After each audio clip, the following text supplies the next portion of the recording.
আসসালামু আলাইকুম, সবাই কেমন আছেন? তো আমি আবার চলে আসলাম এই ইন্ডিয়ান বাইক গেমটা নিয়ে। তো শুনো, এই ইন্ডিয়ান বাইক গেমটা আমি যখন ওপেন করছি তখন আপনারা দেখতে পারবেন, আমি আপনাদের নাম্বারটা দিয়ে দেব। আপনারা শুধু একবার নিচটার দিকে দেখেন কতটা ভয়ঙ্কর লাগছে। একবার ভাবেন এখান থেকে পড়লে কী অবস্থা হবে। তো এই যে আমি দৌড়ে দৌড়ে যাচ্ছি, আর আমার ওখানে প্যারাশুটটাও আমি ওখানে রেখে আসছি। আপনারা দেখতে পারছেন কি না আমি সেটা জানি না, কিন্তু ওই যে আমি দেখতে পারছি কালো একটা রঙের। তো দেখেন এখন যত দূর যেতে পারি আমি দিয়ে দেব। আর এই প্যারাশুটটা বা জম্বিটা কিভাবে আনলাম সেটা আমি নাম্বারটা দিয়ে দিব। আপনারা 2030 দিবেন, আর বা তাহলে জম্বি এসে পড়বে। তো আমি ভুলে দিয়ে দিয়েছিলাম, আমি ভাবছিলাম একটা দুটো আসবে, তো না ভাই, এখানে অনেকগুলো জম্বি, পুরো রাস্তা ভরা জম্বি ছিল।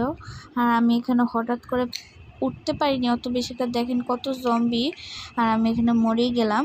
আর ওখানে কিন্তু অনেক জম্বি দেওয়া ছিল, ওখানে অনেক, আপনারা দেখতে পাচ্ছেন কিনা আমি জানি না। আর আমি এখানে শেষ পর্যন্ত মরে গেলাম। Bye bye.